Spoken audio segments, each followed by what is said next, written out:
Bonjour à toutes, bonjour à tous. Le micro de Westrack est posé ici au festival Les Révélations, un festival dans lequel on interroge la création, ses outils, ses enjeux.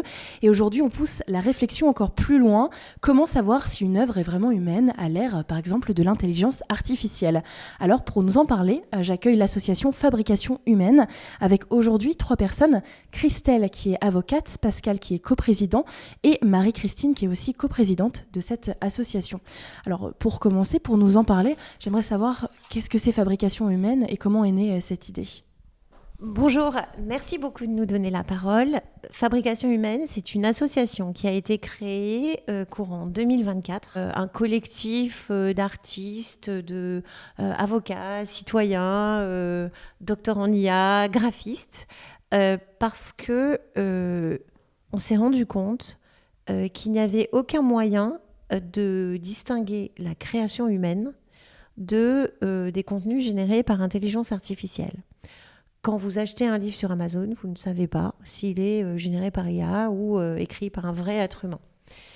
Et parce qu'on pense que le public doit être informé et que la création humaine doit être préservée, mise en valeur, on a décidé de créer ce label que porte l'association, label associatif, donc gratuit et déclaratif. Donc chaque auteur peut labelliser l'œuvre qu'il souhaite. Ce label est déclaratif parce qu'on ne peut pas à ce jour déterminer si une œuvre est faite par IA ou pas. Donc il est déclaratif, il est gratuit et il repose sur une déclaration sur l'honneur. Ça c'est côté artiste. Et côté public, le public dispose alors d'un moyen de savoir ce qu'il va acheter et peut décider en connaissance de cause. Voilà en 2 mots. Et comment est-ce qu'on définit justement une création d'origine humaine ? Se pose la question puisque derrière certaines choses produites par l'IA, il y a quand même un être humain qui va aller mettre ce qu'on appelle un prompt. À partir de là, c'est quoi la frontière ? Alors effectivement, vous faites bien de le dire, derrière un prompt, il y a un humain, donc il y a une intentionnalité. Maintenant, nous, notre objectif, c'est d'informer la population en identifiant les œuvres qui ont été créées par des êtres humains, non pas à l'aide d'une IA générative. Donc tout ce qui est la création, l'acte de création, si elle n'est pas faite par un humain, à ce moment-là, on ne peut pas utiliser le label. Donc c'est un petit peu la frontière. C'est là où on a dit qu'on mettrait la limite. Sinon, ben voilà, après on n'a plus on sert plus à rien, quoi. Il faut quand même qu'on puisse dire aux gens, ben, cette œuvre-là, dans son acte de création pure, elle a été faite par quelqu'un, non pas par une machine. Je me permets de rajouter qu'on n'a rien contre les contenus synthétiques d'IA générative, contre ceux qui les font ou ceux qui les consomment, hein, ceci dit. Nous, ce qui nous intéresse, notre seul et unique combat, c'est d'informer les gens pour qu'ils puissent faire un choix éclairé. Vous parliez d'informer notamment par le biais des créateurs, mais aussi du public. Pourquoi est-ce que c'est important aussi que le public puisse avoir accès à ce label et le comprendre ? C'est important parce que aujourd'hui, et on le voit partout, sur les réseaux sociaux, sur Internet, la création, la génération de contenu par IA est dominante, sinon majoritaire. Et le public n'en a pas forcément conscience. Il faut donc un moyen d'identifier et avant tout que le public se pose la question, se demande quelle est l'origine de ce qu'il voit, de ce qu'il écoute. C'est tout l'intérêt de notre label de pouvoir tout d'abord se poser la question. Et vous pensez que cette transparence pourrait justement changer notre manière de consommer la culture et d'avoir avant une réflexion qui se cache derrière ? Je pense que c'est important que chaque personne puisse consommer une œuvre culturelle en toute connaissance de cause. Je pense que les gens sont libres de faire le choix de ce qu'ils veulent consommer, mais on ne peut pas le faire en leur cachant la réalité. J'ai des enfants qui apprennent à lire. Je vais leur acheter des bouquins. Ça fait une différence pour moi de savoir si c'est une IA qui a écrit le bouquin ou si c'est un vrai être humain. Il faut être informé. C'est le choix de chacun. Mais il faut pouvoir le faire. Il faut être en mesure de faire ce choix. Nous, ce qu'on fait, c'est qu'on compare toujours Fabrication Humaine au label fait maison. On a tous de vagues notions de nutrition. On sait que le bio, il y a moins de pesticides, qu'il faut manger des glucides, qu'il faut limiter les sucres, etc. Or, en matière d'intelligence artificielle, tout est à faire. Et cette hygiène mentale de se dire qu'est-ce qui est bon pour moi, qu'est-ce qui est bon pour mes enfants, là ils sont en période d'apprentissage, qu'est-ce que je vais leur donner à lire, à écouter, cette éducation-là, il faut la faire. Et c'est à ça qu'on espère contribuer. Ce qui est important pour nous, c'est de faire cette distinction par le haut. Quand je dis par le haut, c'est on distingue une œuvre humaine. On ne voulait pas tomber dans le sans IA, parce que ce qui compte pour nous, c'est le côté important et précieux de notre patrimoine créatif humain. Donc l'idée pour l'artiste de revendiquer son humanité et pour la personne qui va la lire, la voir, l'écouter, de la consommer en tout état de cause. Le label et l'association sont donc très récents. Faut dire que l'IA aussi est arrivée chez nous assez rapidement, un outil qu'on peut tous et toutes utiliser à bon ou mauvais escient. Comment est-ce qu'on fait ce travail justement d'informer les usagers, les artistes ? Là, il faut reprendre de zéro un annuaire et aller contacter chaque artiste, chaque personne pour les informer de ce label ? Déjà, vous y contribuez et nous vous en remercions.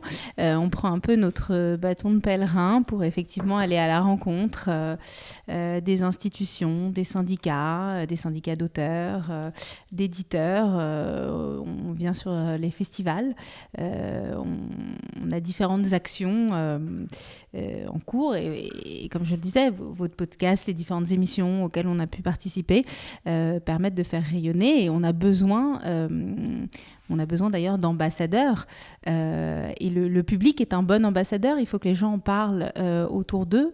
On a des interventions dans les écoles aussi pour sensibiliser les jeunes publics qui sont les plus concernés, déjà férus. Voilà, on essaie de faire un petit peu un maillage du territoire et on est preneur d'ailleurs de toutes les idées. Si les gens qui nous écoutent sont sensibles à notre démarche, sont sensibles à cette idée de protection du patrimoine créatif humain, et on les invite à nous rejoindre, à adhérer massivement. Tout est gratuit chez nous. L'adhésion est gratuite, l'utilisation de labels pour les gens qui veulent labelliser une œuvre, c'est gratuit. Il faut venir sur www.fabricationhumaine.org. Venez, inscrivez-vous, on vous attend. Il y a déjà eu des labellisations depuis sa création. Je crois notamment dans le domaine de la bande dessinée. C'est bien ça. Est-ce que vous pensez qu'il y a justement des secteurs où cette démarche est la plus urgente ou au contraire, est-ce qu'il faut justement faire ce maillage du territoire et aller petit à petit toucher chaque secteur ? Alors typiquement, dans les industries culturelles, on voit qu'il y a des secteurs qui sont plus en crise que d'autres, comme notamment la musique. C'est compliqué. On voit que les plateformes de streaming sont inondées littéralement d'œuvres, de contenus synthétiques. Je pense que 30-40% des contenus des grandes plateformes de streaming sont faites de ces contenus-là. On a beaucoup d'œuvres de dessinateurs, de BD qui ont été labellisées. On est très partant aussi pour conclure des partenariats avec des organismes. Et je citerai le partenariat qu'on a conclu avec la Scène Indépendante, qui est un syndicat de producteurs de spectacles indépendants. On peut vraiment profiter de l'action de chacun à différents niveaux. Le public qui soutient notre démarche, des artistes qui souhaitent labelliser certaines de leurs œuvres et des organismes, des festivals, le festival Hypermonde aussi, qui est un partenaire historique. On pourrait très bien imaginer des labellisations de lieux culturels comme des rayons de bibliothèque qui sont fabrication humaine. Donc, nous, on propose un label, on propose une démarche et chacun est libre de s'en saisir et de le faire rayonner. L'IA avance très vite, elle nous surprend aussi. L'association, vous la voyez comment dans 5-6 ans évoluer avec d'autres projets en dehors de ces labels, de ces ateliers ? Alors, une chose qui est très importante pour nous, c'est de fédérer.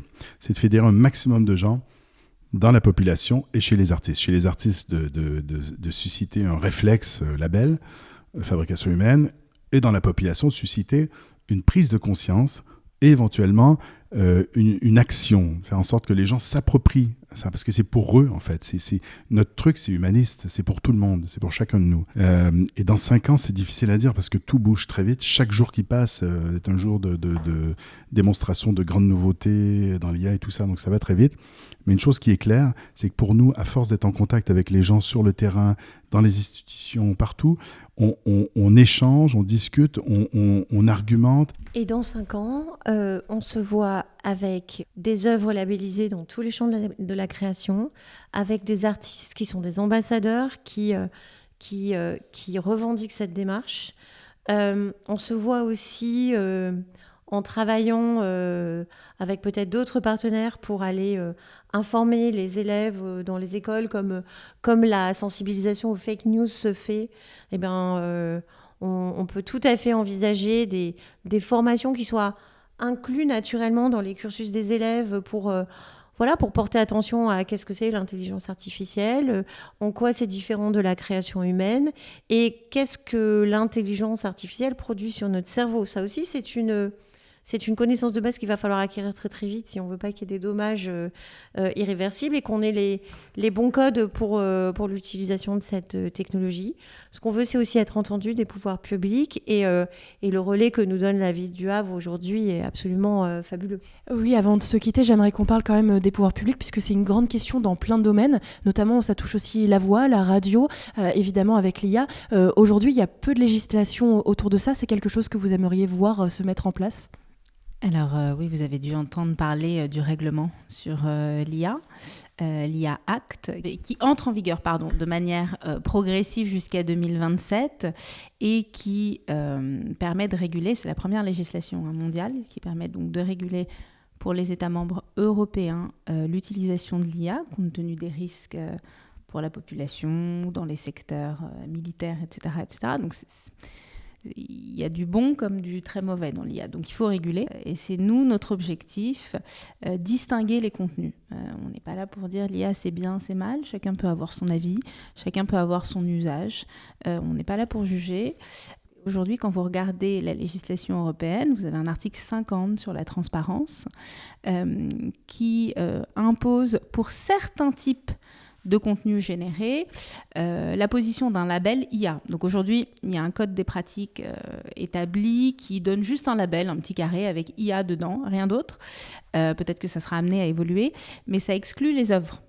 C'est plutôt pour les deepfakes, les fake news, etc., parce qu'on peut comprendre les problèmes que ça peut imposer, notamment en période d'élection, etc., la manipulation de l'opinion, etc. Donc évidemment que c'est essentiel, mais nous pensons aussi que pour préserver le patrimoine, c'est essentiel. Donc si moi j'ai un vœu à former, ce serait que la législation s'étoffe sur les obligations de transparence pour toutes les catégories d'œuvres. Et en attendant, ça commence aujourd'hui. Nous, on peut agir à notre échelle en se rapprochant de l'association Fabrication Humaine, en se rapprochant de ce label et puis en portant aussi une attention particulière à ce qu'on consomme, puisque voilà, c'est important aussi de savoir si ce consomme est généré artificiellement ou si c'est un cerveau humain qui l'a créé. Où est-ce qu'on retrouve les informations ? J'imagine qu'il y a un site. Le site internet fabricationhumaine.org. Et sur les réseaux sociaux. Qu'on retrouve le label. Exactement, le label que vous pouvez télécharger. Vous pouvez adhérer à l'association et comme le disait Pascal, tout est gratuit. Et donc une page aussi Instagram et Facebook ? Et LinkedIn. Et LinkedIn, très bien. Merci à vous trois, à bientôt. Merci à vous.